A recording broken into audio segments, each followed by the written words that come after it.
உணர்ந்த எலும்பின் பள்ளத்தாக்கில் தேவனின் கிரியை கண்டேன். தீர்க்கமாய் உரைத்திடவே வார்த்தையின் வல்லமை கண்டேன்.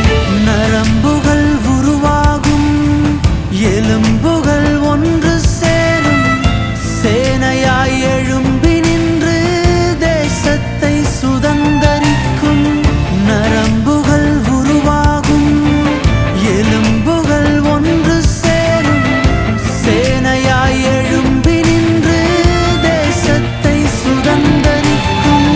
மரித்தோரின் பள்ளத்தாக்கிலே